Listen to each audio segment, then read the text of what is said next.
Thank you.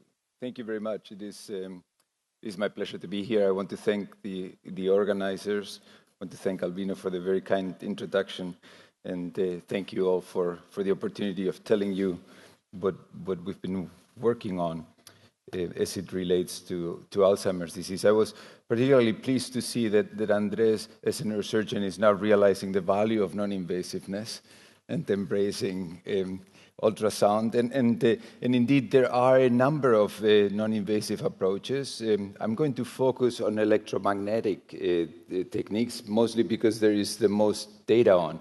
But ultrasound gives a number of advantages, including the possibility of focally, selectively targeting the depth, as his work nicely illustrates. And there is also the possibility of using light in similar ways. So I think we're going to see an expansion of these techniques. I hope we will. These are my disclosures and funding sources. And as I mentioned, I'm going to focus on two techniques specifically, on transcranial magnetic stimulation and transcranial current stimulation. And what they both have in common is the use of electromagnetic energies to target specific areas of the brain, and just as the case of deep brain stimulation, through a given target node, modulate a given circuit. As such, they offer both diagnostic and therapeutic possibilities.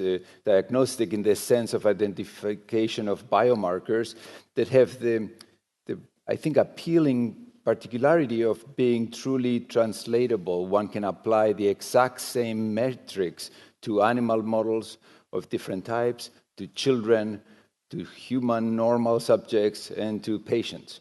And I'll try to illustrate that as applied to Alzheimer's disease. And furthermore, just as in the case of invasive brain stimulation approaches, they offer the possibility of modulating brain networks, these techniques, and in doing so, potentially having therapeutic applications. I think I want to emphasize a point that I think was already highlighted by Andres's talk, which is that this is not ever, I think, going to be a treatment for Alzheimer's disease or Parkinson's or whatever, as a more generic global pathology. This is really about tailoring the intervention to the neural circuit dysfunction that accounts for specific symptoms. In that sense, it is a treatment, if it works, for the causes of discapacity or disability of the patient, and it is on us to identify what is the main problem that the patient may manifest, be it specific types of memory or more symptoms. But at the same time, that very limitation offers the opportunity of truly a personalized approach, which I think is an appealing feature. For those of you that have not seen transcranial magnetic stimulation, this is an illustration of it. You see Hugo Thierry, now a professor at Montreal, moving the coil of stimulation over the subject's head, in this case, Lotfi Merabet, now a professor of ophthalmology at Harvard. And if I go back maybe and come back, when you hear the click, if you pay attention, you'll see his contralateral hand moving, in this case, because the stimulation is targeting with single pulses of strong enough intensity the motor cortex. Of course, what we really want to know is where in the brain we're targeting, and so what this system allows us to do is to track the position of the coil using infrared cameras, relate the position of the subject's head with similar trackers to the subject's own MRI, and by combining this is a MRI neuronavigation, know where we're stimulating as projected onto the subject's MRI, or vice versa, define a target in the MRI using anatomical or functional measures, and allow the TMS coil to discharge only when we're on that target. What you've seen so far is the response as measured as motor evoked potentials, as movements. Of course, a lot of the cortical areas we might be interested in will not give us a motor readout, may not even give us an overt readout, but we can use EEG recording as a means of capturing the TMS evoked potentials, or TEPs. And that allows us to measure, at least from the cortical convexity, the evoked potential, which has a specific distribution, localization, but also a specific configuration, both in its spatial and temporal domains for different cortical areas. One can use these approaches to map the reactivity of the cortex in different areas and characterize it. One can use it, for example, in Alzheimer's disease to show the reactivity in parietal areas are abnormal early on and are actually potentially abnormal before any symptoms develop. And I won't show you work on that specifically, but it suggests the possibility that changes in cortical reactivity because of changes in excitation-inhibition balance might be potential biomarkers that one could use to track progression of the disease in a very unobtrusive, non-invasive way. One can use it also to map eloquent cortex, and the reason to show you this is actually just to simply give you a sense of the degree of the area of cortex that is being targeted. These are invasive from epidural stimulation results from Alex Colby in the same patient prior to the surgery, the TMS locations that evoked the same type of movements. And the resolution is similar to what you can get with epidural stimulation. And we think we're stimulating an area of about 0.5 centimeters of cortical region. That's the type of spatial resolution you could get. But what is particularly important is to realize that when you target a given area, in this case, for example, the intraparietal sulcus, your effects are not going to be limited to that intraparietal sulcus, but rather they're going to spread along the connections transsynaptically in such a way that one can capture it with MRI, and the impact will depend, in this case, on the parameters of stimulation by which you modify activity in that targeted node, such that if you apply low-frequency stimulation to suppress activity in the intraparietal sulcus, you will, for example, increase activity in hippocampus and the rhinal cortex. If you stimulate the same location, but do so with high-frequency bursting parameters, you get suppression of activity in other areas. So you can, theoretically, if you know connectivity of the brain, if you leverage the connectome in a similar way to DBS, where you can target a deep node and then modify a distributed network, you could potentially do the same of planning a given target by virtue of that knowledge. And work from Mark Halko illustrates that possibility. In this case, the same parameters of simulation are targeting two different locations, intraparietal sulcus or cerebellum, lateral cerebellum. And because of the type of connectivity to the retrosplenial cortex, the same parameters at a distance either increase or decrease connectivity and functional activity in that remote site. So I wanted to give you a sense of transcranial magnetic simulation, try to show you it has a given resolution, similar to epidural cortical stimulation. It allows us to target and query reactivity in different cortical areas, but in addition, it allows us to modify in a controlled way the activity along networks by using a cortical node, as it were, as the entrance. Now let me spend a couple of minutes telling you about transcranial current stimulation. It's a very different technique. In the case of transcranial current stimulation, a very small amount of current in the order of 1 to 2 milliamperes is passed between two or more electrodes, one serving as an anode, one serving as a cathode. And this is the typical form with a bipolar kind of transcranial current stimulation.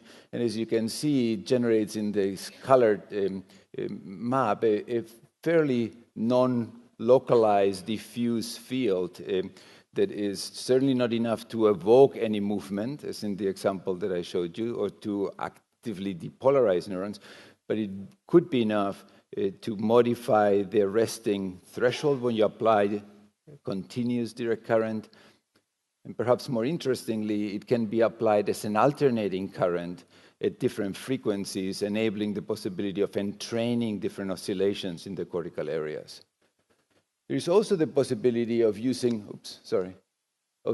not just 2 electrodes, but multiple electrodes, and calculating the field generated by an array of multiple anodes and cathodes. And what this allows you to do is to actually define a much more focal current field targeting a specific area of the cortex that can be mapped upon a target region. And I'll get back to this because you could define the target region, for example, as the areas of maximal signal of deposition of amyloid as measured by the PET of a given patient, and target those areas as a means to improve or modify activity in that region, something that Emiliano Santernecchi is currently trying to do.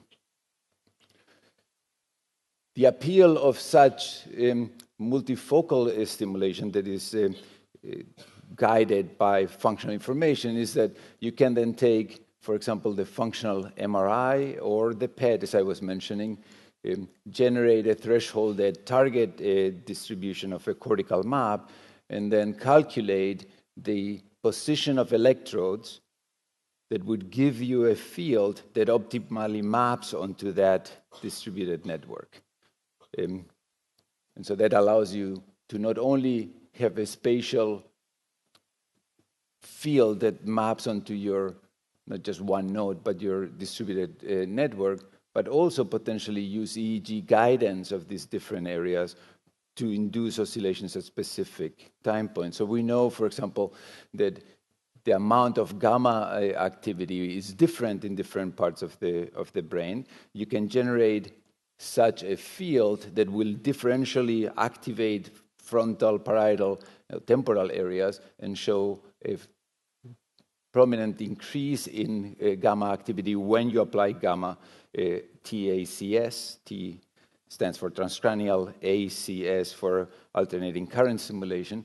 So you can increase gamma, or you can increase 10 hertz frequencies depending on the parameters that you apply. I want to share one last point in regards to the technologies and their potential. So far, what I've told you about both with TMS and with TCS essentially is limited to cortical surface, to the mantle of the cortex, and that's because of the fact that the current decays with distance, with the square of the distance. Nir Grossman, working with Ed Boyden and myself and others, including Li Hui, who you heard about yesterday, from yesterday, has developed an intriguing and a very promising way of leveraging interference, temporal interference between 2 different alternating currents in such a way that one could target selectively deep structures. The idea here is that you have a pair of electrodes that pass a given current between them, say at 20 kilohertz, a pair of electrodes that pass a current with that same frequency as the first one, but with an additional differential. So instead of doing 2000, you do 2010. And at the point of interference, if the phase is just right and they cancel each other out, what remains is the differential frequency. Theoretically, this is appealing. Experimentally, it actually can be shown, at least in the mouse, to work, where you can, with this temporal interfering stimulation, or TI stimulation, get activation selectively of the hippocampus, as measured by CFOS expression, and not of the cortex through which the stimulation is going, something that could not be done with the traditional forms of transcranial current stimulation. So I've tried to show you that in the case of transcranial current stimulation, a very simple seeming and a low entry barrier kind of a technique where you have basically a Faradayzing of the cortex approach, you can use multiple electrodes to focalize the field somewhat more. You can use alternating current to do not only a spatial, but also a temporal specific modulation. And you can finally use temporary interfering fields to potentially selectively target the depth. So what do we know about potential applications in Alzheimer's disease of these techniques? Let me start with this notion of a diagnostic type of application.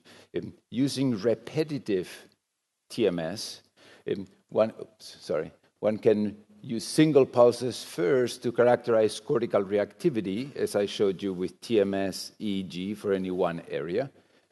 One can then apply a train of stimulation, different patterns of stimulation, in this case with triplets of stimuli mimicking a theta burst stimulation that you would apply in a slice preparation, something that was developed by Huang in John Rothwell's lab.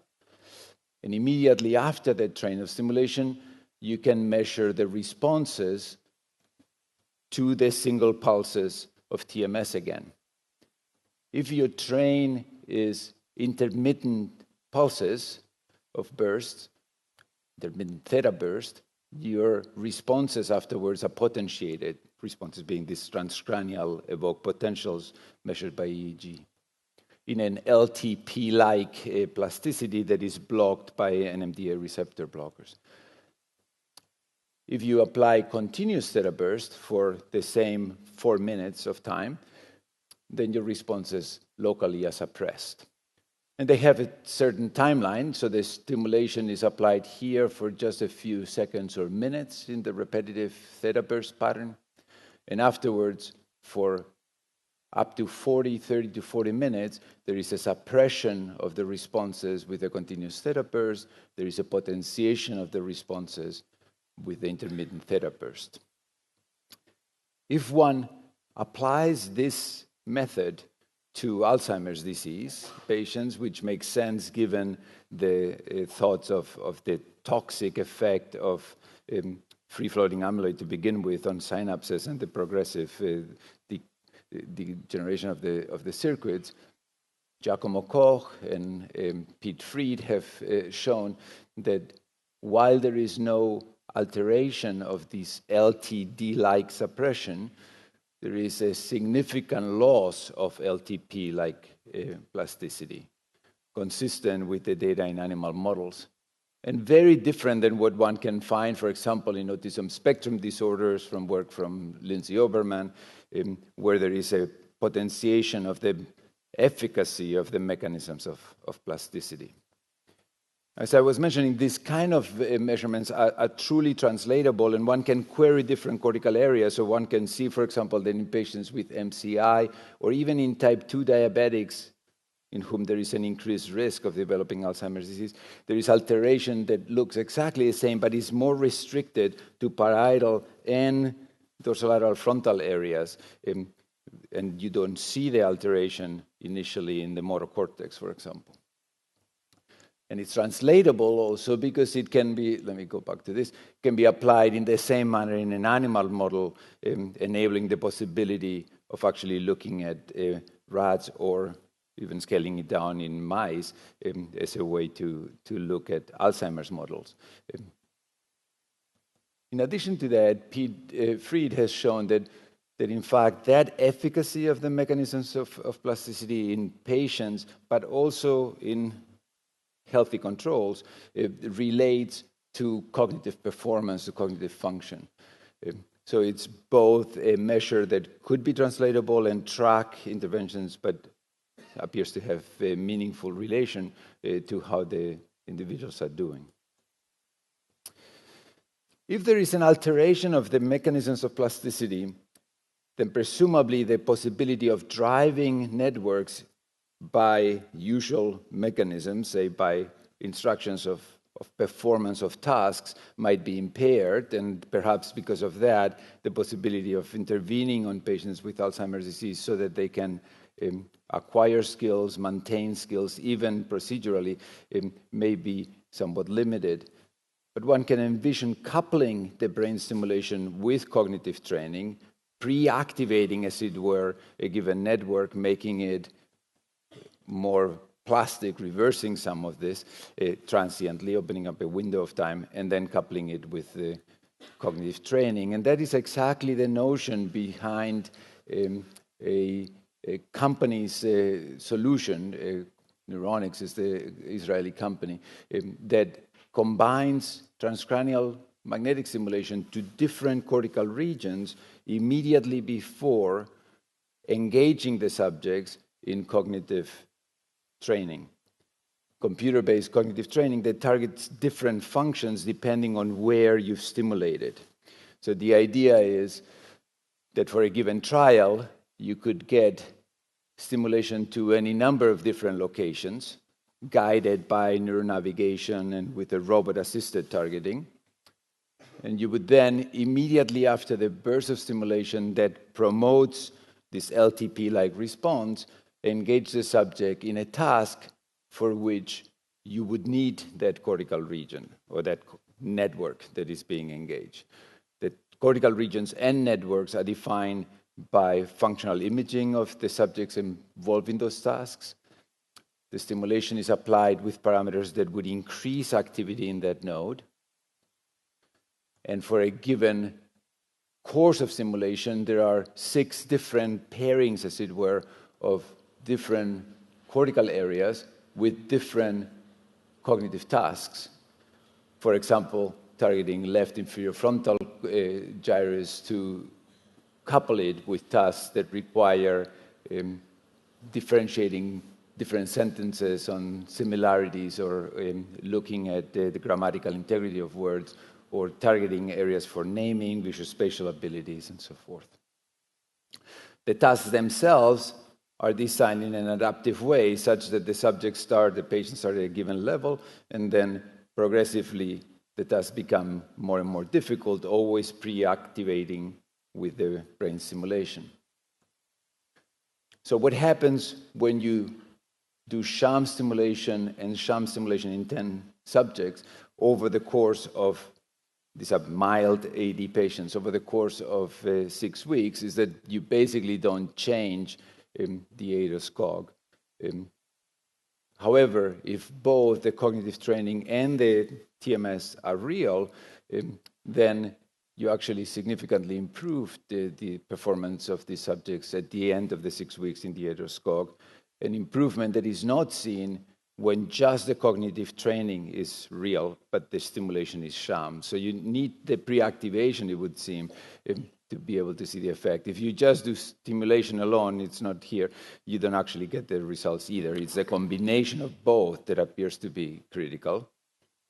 And I know that Albino will talk more about the physiologic consequences of this intervention. So let me just very briefly show you that those measures of plasticity I was talking about, this LTP-like plasticity that I talked about, that is abnormally different as in controls versus patients, at least shows a significant change towards improvement after the 6 weeks of intervention, suggesting that not only is there a benefit by speeding up the learning, as it were, but potentially also a change in the efficacy of the mechanisms of plasticity. This is just one study. There's been a number of other small studies, all very small studies with this technique, but more importantly, aside from the fact that they all have shown somewhat consistent results, they're all underpowered, but the company actually has gone on to complete now a pivotal study. It was done in 9 sites in the US, 1 site in Israel, a total of 129, almost 130 patients, mild to moderate AD patients between 60 and 90. They had 6 weeks of treatment and then 6 weeks of follow-up. It is now in front of the FDA and hopefully will come to FDA approval or clearance of the device. The results are actually quite positive, and I'm not at liberty to completely disclose them because it's literally going through them, but I have a very summarized representation of the results. There is overall in the green line an improvement of in the 8 score of about 4 points that sustains in the follow-up after the 12 weeks, and that to compare with medication effects is about twice the effect that the trials of medications have shown. Importantly, these are patients on medications, so this is an additive effect on the medications itself. And as you might expect, it is much greater a benefit in the mild than it is in the moderate AD patients. I want to finish with one last point, which is connecting back to this possibility of oscillations driving some of the effects. Li Hui talked about gamma in the animal models, and there were questions already posed to her about the human translation of it. We're actually in the process of doing a human study that will take patients targeting the induction of gamma with transcranial alternating current and targeting the network of abnormality is identified by amyloid PET, and including in the evaluation a very careful characterization of the subjects, including some genetic markers that may influence the effect, multiple PET measures, including tau, microglia activation, and amyloid, as well as CSF measures before and after a 4-week intervention of the transcranial alternating current. The same type of intervention obviously can be done, as she pointed out, with auditory or sensory genus sort of multisensory stimulation. One of the concerns I have, we've discussed before, is the question of whether sensory stimulation would modulate selectively a network of sensory processing and therefore not really be the critical one in humans because of the greater separation between networks that might be there, but that offers an opportunity to explore it further. So just to finish up, I tried to show you that similarly, very aligned with invasive approaches that have other advantages, non-invasive brain stimulation approaches also enable the targeting, personalized modulation of specific brain circuits that map onto symptoms of disease.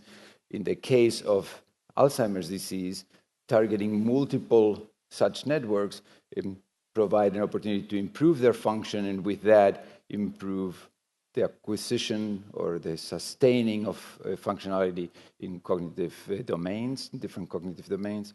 But in addition to that, these techniques offer the opportunity of control perturbations that can be valuable, translatable biomarkers to query the integrity of circuits. And I'll stop there. Thank you very much.